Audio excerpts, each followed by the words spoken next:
Let's go through this bucket and see what's in there. So after I unpacked this, I realized this is what I used to keep on my work desk to show off, to fellow co-workers and things like that. So let's go through these a little closer up.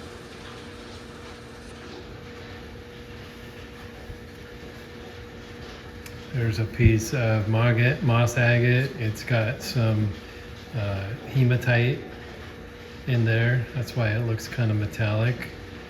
Not sure of the location. Here's a little piece of Laguna agate. Just a nice little, I think I've taken slices off of here and cut a couple of cabochons off of that. Back here we have a nice little piece of Dugway nodule. It's got some druzy going on in there.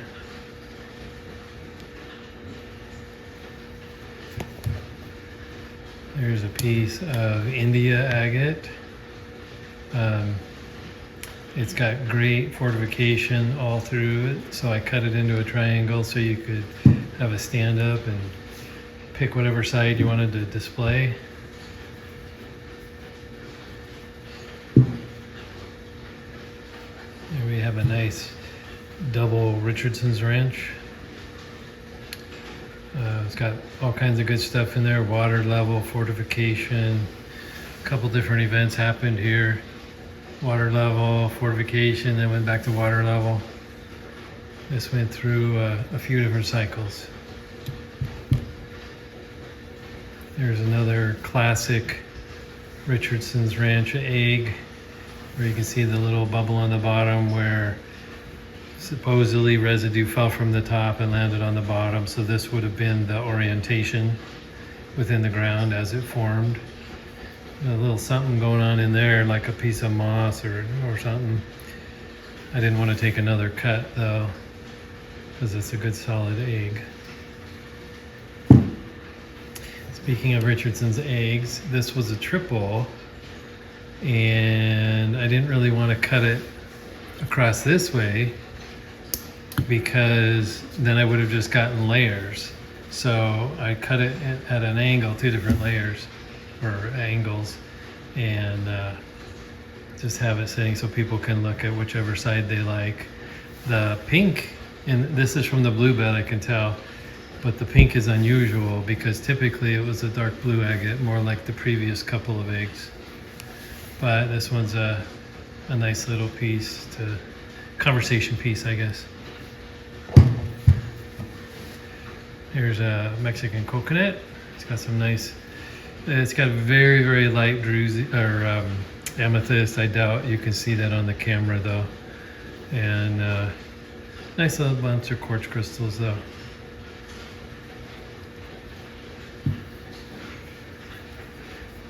Another nice, good, solid piece of Brazilian agate. It's got a little druzy pocket in there. There's actually some little tiny dendrites. I don't know if you can see them. Way back in there. That's kind of unusual for Brazilian, so that's kind of a neat little one.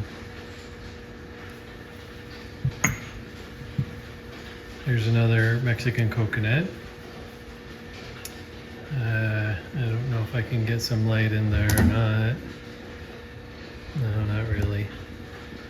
It's got a deep, deep pocket and lots of crystal surfaces in there to shine back out at you. And we have a big chunk of moss. I don't know where from. I wish I did, because I cut this on an angle and it's got great patterning to it. It's got plumes. It almost looks like Kerry plume or Kerry moss. That's probably what it is. Moss agate from the Kerry beds. It has all the right coloring for that.